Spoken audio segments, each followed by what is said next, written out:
I do believe that we need to reframe success. We have to make happy. We have to. For the fucking sake of so many fucking millions of people, we have to make success happiness. We have to. Hey everybody, this is David Neagle and welcome to the Successful Mind Podcast. Today we are in New York at VaynerMedia and we have our special guest, Gary Vaynerchuk.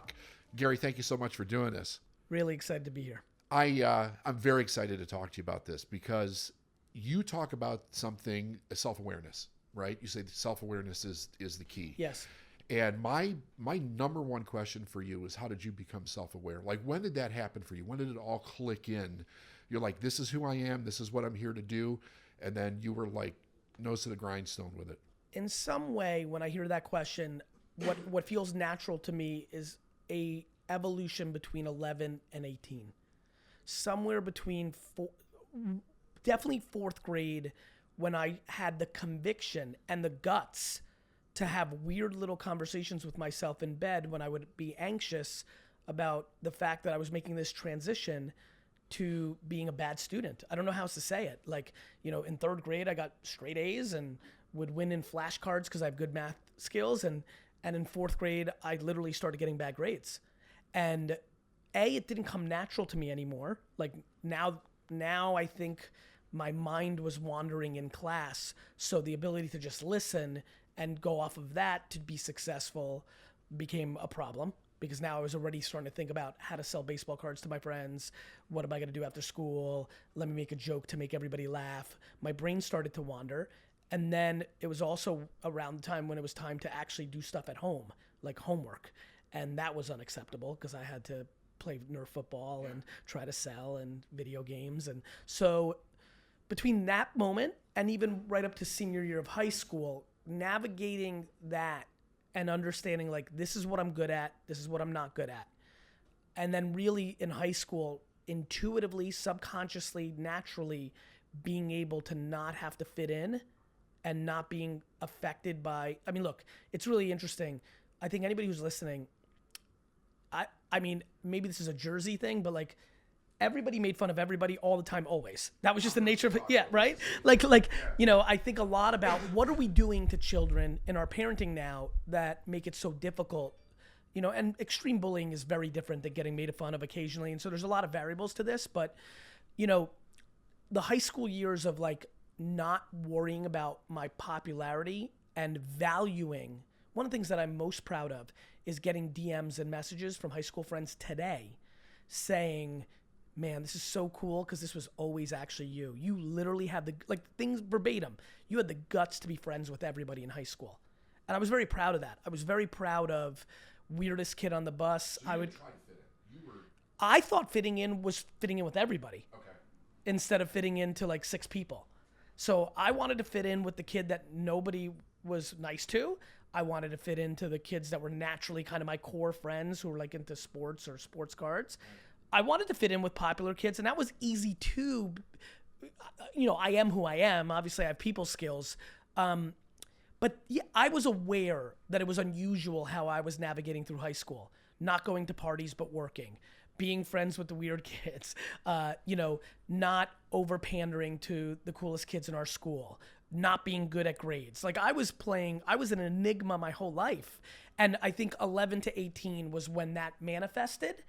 And that's a long-winded answer to, that's when I started understanding myself, which is what I would argue self-awareness was. It was also when I went through, wait a minute, I'm not the cutest kid in class. Wait a minute, I'm not the best athlete. Because in second and fourth, fifth grade, in fourth grade, I thought I was the best looking, most athletic kid in my class. And very honestly, I think there's a chance I was. But that's because your mom was pumping you up. Like 100%. She was like positive and, all like, the way. I was like, you know, I was, yes, that, and I was competitive, and I have great hand-eye coordination, and I matured slowly, so I had boyish looks. Like, yes, all those things.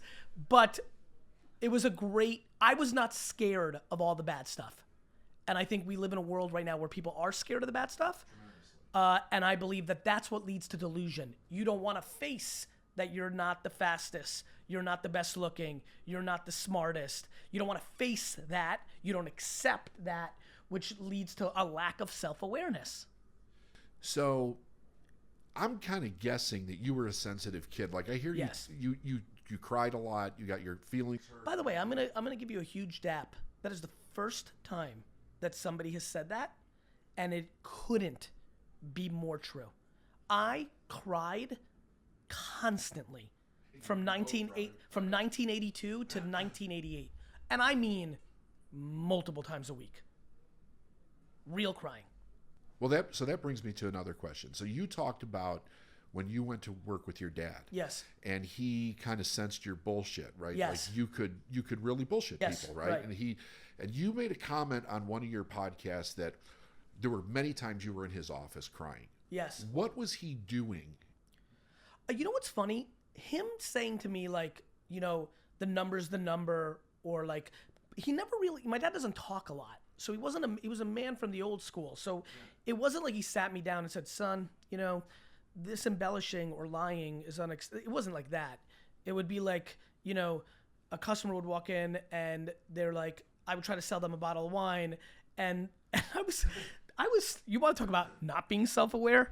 The audacity that I had as a 14-year-old who looked 9 to have a grown-up come into a liquor store, hand them the bottle of wine that I knew we had to sell and be like, you should buy this. And they would look at me and say, well, have you had it?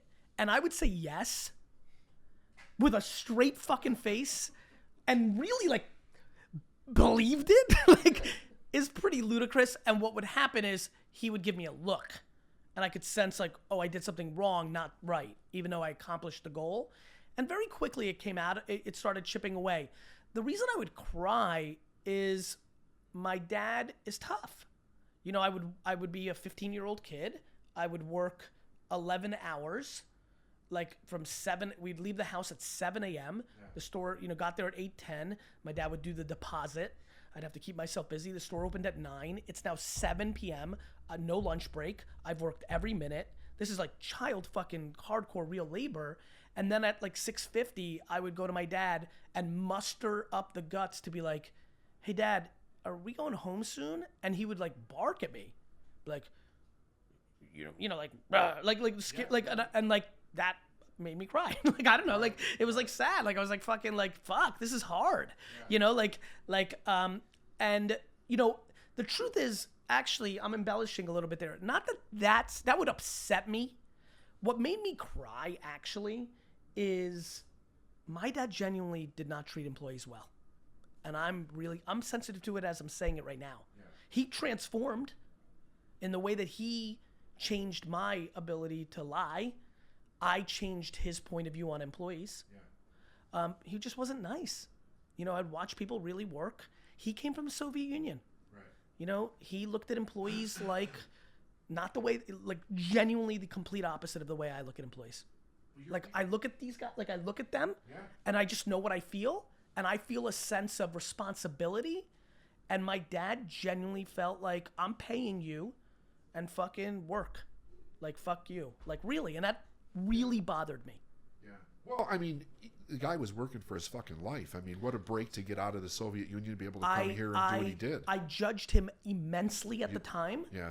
I look, there's people that have come from hard places that don't treat their employees like shit. Right. So I still judge it at some level.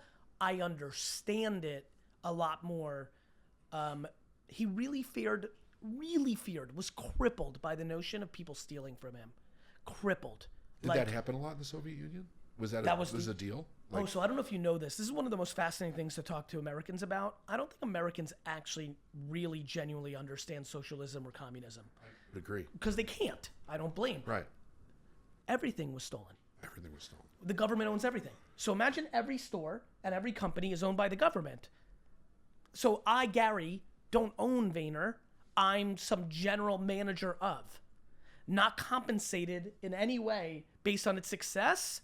So now I'm making a deal with Dustin that he can come in at night and steal the computers and sell them on the black market. But kick me some cash. Everything was stolen. The entire country ran on the black market. Yeah. Think about what's illegal in America. Drugs, black market. Guns at some level, at a certain time. Everything that's illegal here is on the black market. And everything is over there. Everything. Milk and tile and carpet and chairs, and like it took, people waited 13 years. My parents waited 13 years to get a phone, or like 20 years to get on the line for a refrigerator, and 15 for a car, and like you waited 7 hours in line for bread. Like the when I talk about utter ridiculousness of entitlement in America in its current state, $7 coffees, complaining about Delta being late by 10 minutes. Yeah. I not only come from a kid that grew up in America in a very immigrant household that never bought anything for anybody about anything, I also come as the byproduct of parents and stories my entire childhood of ludicrous shit that not a person here can understand. Right. Not here in this room, not anybody who's listening. Go wait 7 hours in line for a piece of bread and have access to no other food. Go, show me. Show me how much you're gonna cry about not getting as many likes on Instagram posts. Well, I mean, there's this huge breeding of entitlement that is going on in the country that is... It's called prosperity. It's why empires fall. Yeah. Rome did it. Genghis Khan did it. We're doing it. Yep. We're gonna lose. China already won. This is just watching it play out. Right. Like, this is over. Every little Chinese kid is way more hungrier than our little fuckers. And guess what? I say good. I don't want it to be. This is my team. This is the jersey I'm wearing. Do you think we rebound from it? No. You don't think Europe so? hasn't rebounded from it. We beat the fuck out of them. True. No, there's no rebounding. Because it's the progression of the game. The young, hungrier thing wins, and the fatter, older thing loses. We're the fatter, older thing. We think somebody owes us shit. Yeah. For what? Why? I love it. I love losing. I love the process. I love merit. That's why I love losing. I do believe that some kid in the suburb of China who is a single child because of population control and has parents driving the shit out of them to make it. And of course that has all its own shortcomings too. We all know what our grandparents did to our parents. I get it. The question is, which one's better? We're very good at sitting in our collective ivory towers in America judging, our parents' generation, and it was tough, and beating a kid and hitting and all this. Ha ha ha ha ha. Guess what? We're about to fucking lose. They don't think that they can. What's worse, spanking your kid or creating such delusion that they're depressed for the rest of their fucking life? Right. I don't know. I'm going to hit a kid instead. And of course, everything's a balance. But there's a balance between beating the fuck out of your child, for real, like the extreme, terrible things that happen in our society, and what my mom did, which was smack me in the face when I got out of hand, which said, fuck, I'm not going to do that again. I don't want to get punched again. And it wasn't a punch, it was an open hand slap, but it fucking hurt. Where did your mom's positivity come from? Her natural DNA. She lost her mother at 5. Her dad went to jail when she was 8 for 10 years. She fucking lived in the Soviet Union. It definitely didn't come from her environment. That's interesting. Well, like we were saying before, like there's a lot of people that grow up in different environments, but their attitude, how that plays out in their life. By the way, for the record, and I love co-signing my parents, perfectly parented, all that shit, and my mom crushed it all time. I've mentioned it 8 billion times. I promise you, with the natural DNA that I was given, if I was born under a fucking rock in like fucking a shitty town in Turkey to like some shit, I'd fucking be here. Probably with a little bit more fucked up shit and a little bit less love to give, but I'd be here because I'm optimistic. Here's one of the things that I find that's really interesting. You talk about you have this natural DNA, right? That you, like your success is wrapped up in your DNA. And one of the things that I do is I help people that want to become successful, really successful. So we work on their mindset. We help them build out the company that they're building, whatever. But what's fascinating about it is you can't instill the want in a person to do it. So you have people be like, hey, I want to do this, and then they don't do anything. And then you have other individuals, they want it, and they'll do anything that is necessary to get there. There's a huge division between people that want for stuff and people who want for process. Totally. And I think one of the things I'm trying to figure out is, in the framework that you set that up, this is why I want to change success. You're properly, because of the way we all came up, you're creating a system, I assume, I'm making some assumptions here, that a level of, the framework creates success financially, because that's the nature of a business. Like, right? I believe that there's a real atomic bomb that I can drop on society over the next 50 years around actually reframing success, which will then lead to everybody having the chance to love a process. There's a lot of people who have the natural DNA to be an all-time stay-at-home dad.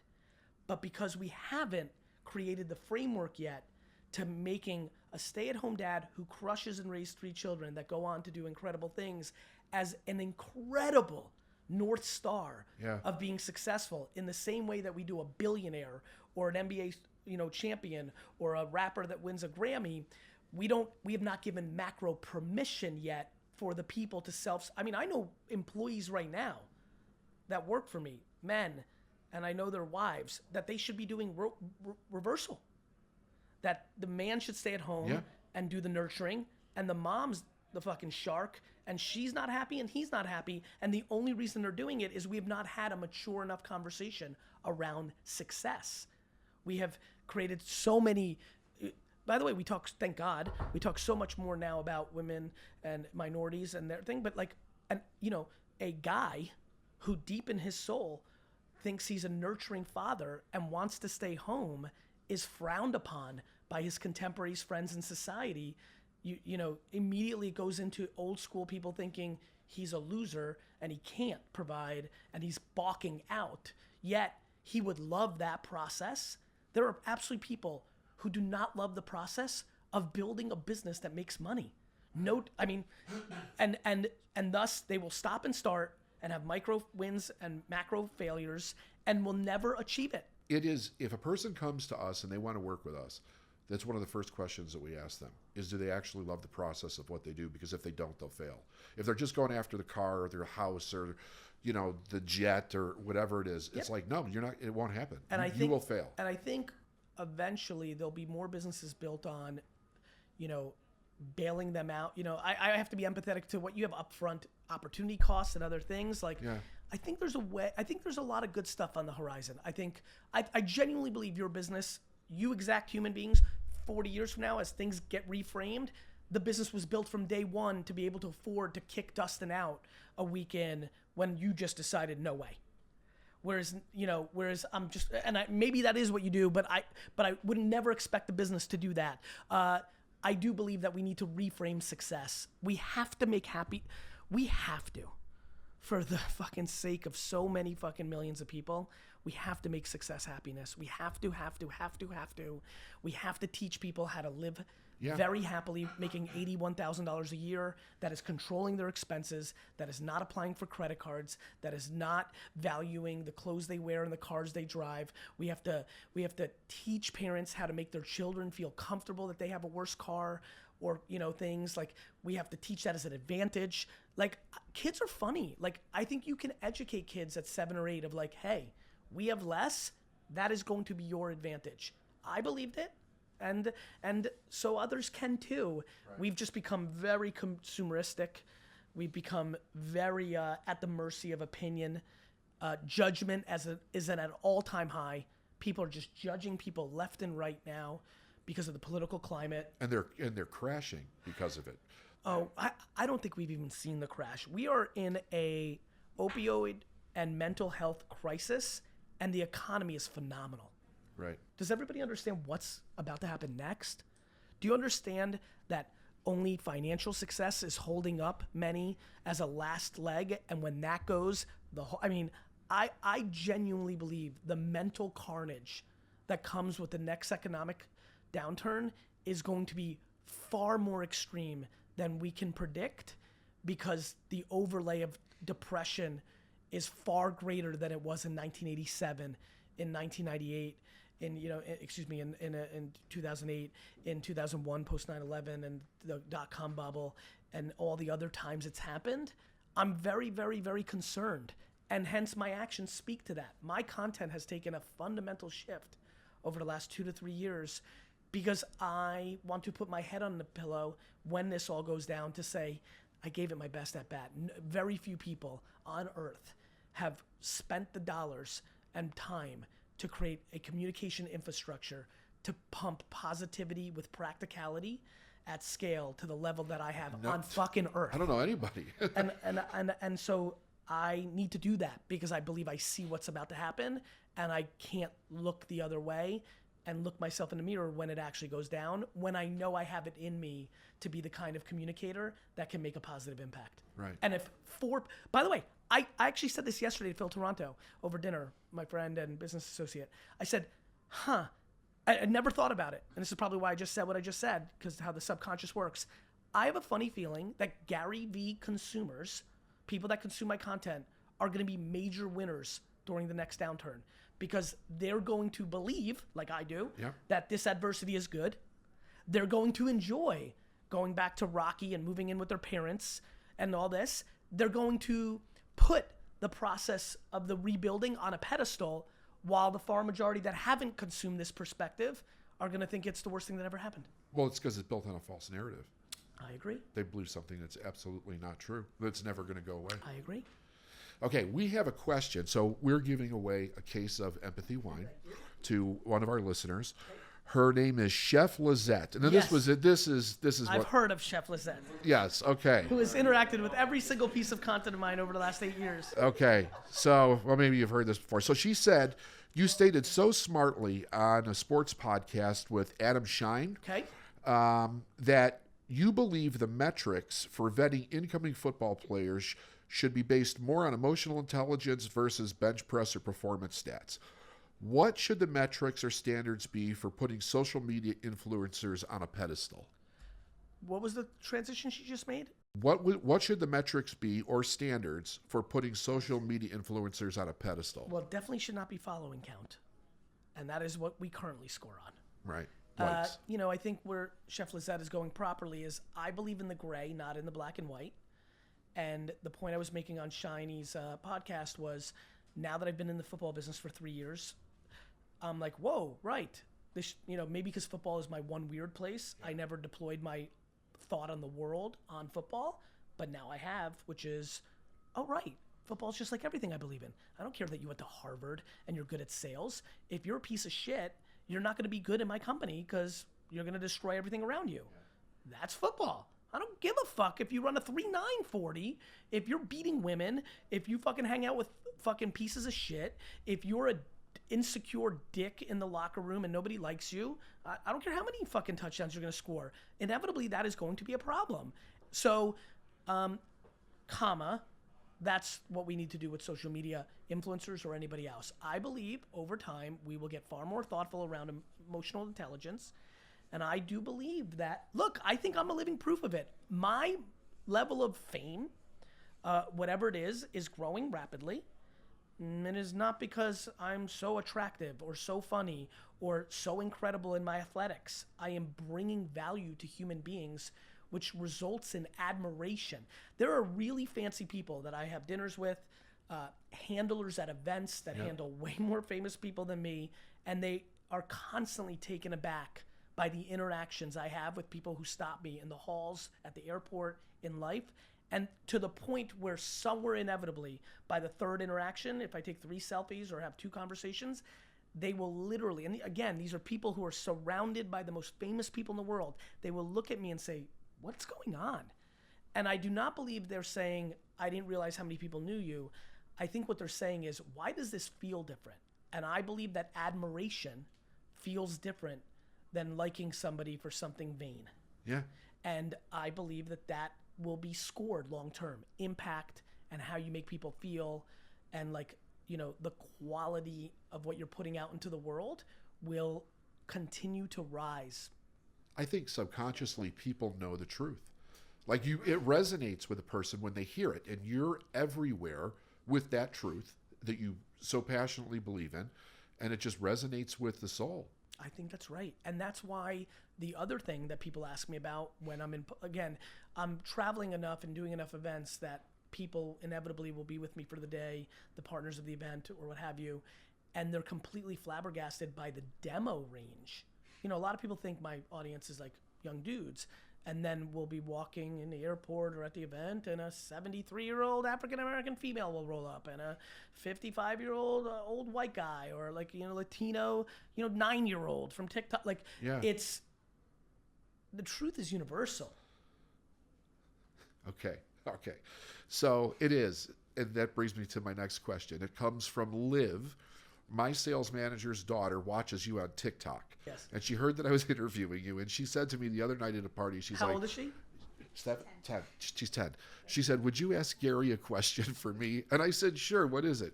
So she had 2 questions. 1, why do you make videos? And 2, what is your favorite food? I love it. Right? This growth in the under 12 demo is going to be a lot of fun. You get a lot of favorite food. Favorite food is definitely English peas. So not snap peas, not green beans. There's something called English peas. Yep. They were my complete obsession. I love them. When they're in season, I'm like the happiest boy. Why do I make videos? Yes. I have an inherent want to share goodness that I feel uncomfortably grateful and almost borderline guilty in having in my body. I used to hear things like, I have to, or my body's making me, and I was like, and I would always like laugh and think that was such horseshit, like like from a musician or, an actor or actress. And I understand now. I had no interest in anything remotely close to notoriety or fame. I was 34 years old before I was 31 years old before I made a wine video, and I was 34 years old before I made a business video. I didn't move to LA and wait tables to be on television. I worked in a liquor store in New Jersey. And that's where you did the video. Was in a liquor store. I mean, and this is where I do mine now. Like, it's not super complicated. The world changed and gave me opportunity to communicate, and live. I needed to do it. I had to do it. It felt right. What I was doing for my inner circle and for my acquaintances, I now had an opportunity to do at scale, and the admiration is intoxicating. The attention is cool. I'm okay with it, but I'm not in love. If I was in need of the attention, I would have gone for fame as a child. Right. The admiration is intoxicating. I genuinely enjoy being admired, and I don't even know if that's like good or like kind of like super not like weirdly selfish and kind of like, narcissist. No, I don't think so, but I'm okay. Punchline is I'm okay saying, I've never really heard anybody say it. So I almost don't know where it sits when people hear me say I'm addicted to admiration. I see it as good. It means I'm being held accountable to doing good things because I can't be admired for making the most money. As long as you don't get high on it, right? As long as it doesn't. I've gotten more sober on it. As I continue to gain momentum, I find myself going the other way. I find myself trying to scrutinize myself more. I find myself trying to share more of my shortcomings or inabilities. I find myself overreacting to making sure I say hello to everybody or be thoughtful of every interaction. I find myself speaking to myself more, saying, fuck are you? Like, do you understand that you can die in an hour and nobody's gonna give a fuck in a week outside of like 7 to 12 of your family members, and then your inner circle a little bit, maybe you get a month out of them, but what? Like the amount of times I say to myself, who the fuck are you? Do you understand that if you died right now, nobody's gonna give a fuck is very high. And I love that. I don't see that as sober. I don't think that's dark. I think that is that's a counterbalance conversation with myself that is reacting to, there's a lot going on with me right now and I'm aware of it, but I don't think that makes me special. I really don't. I think it makes my parents special. I think it makes my circumstance special. Right. I feel like I'm a FedEx box. I'm like just the thing that's just delivering it. Like I'm just the container. Yeah.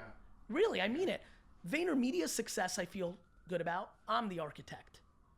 But I feel like I'm the product. I'm the Pinocchio. I was made. Yeah. And so it's hard for me when you're like, you're great. I'm like, fuck, man, I wish I made me instead of being me. Yeah. That's why, actually, this is funny.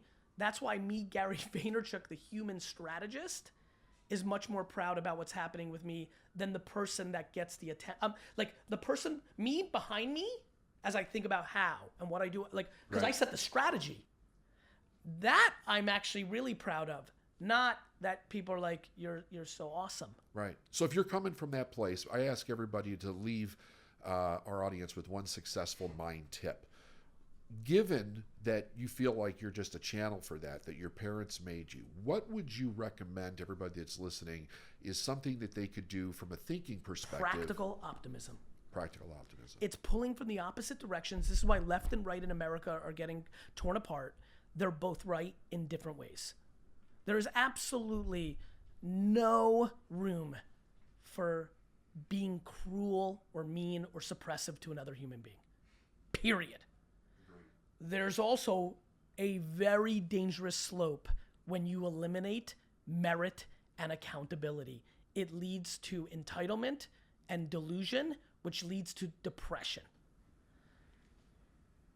So fuck your 8th place trophies, Brooklyn, right? But fuck you if you think you're better than somebody because they don't look like you. Yeah. Like, you're not from here. Fuck you. No cruelty and no delusional. Practical optimism.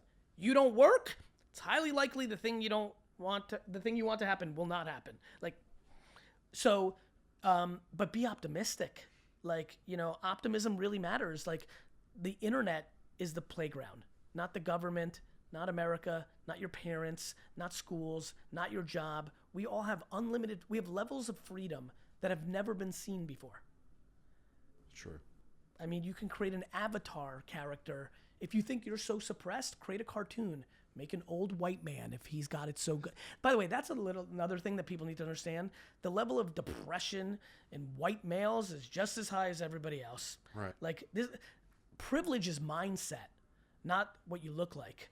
Like, Sure. The mindset game. We can see what we all look like. Yep. And so we can make judgment, and that's fine. I'm not going to be able to change that. But if you want to have a more thoughtful conversation, what's going on in people's chemicals in their brain is far more privileged than anything else. There are people making $32,000 a year, are a super minority of minorities within this country, and are fucking skipping and whistling to happiness every day. Agreed. And there's fucking a 41-year-old white dude with a fucking Benzo and a Ferrari and a Lamborghini and a private plane and making $33 million a year, who's fucking doing drugs at night just to cope with the deep inherent pain in his heart. That's the truth. That's true. And so, we got a lot of work to do, but I always think that times like this lead to the bounce back. I think we're on the verge of a tremendous era in our society that is going to be the reaction to a lot of what's going on right now, all the tension in the air. And I'm looking forward to that. I'm looking forward to, in my mid-50s through 60s, to watch our society prosper in its real efforts to do more of the right collective thing. And I think that will only happen once we have empathy and compassion to listen instead of just yelling at each other and judging and everyone sucks. Awesome. Gary, thanks much for doing this. Really appreciate it. Thanks.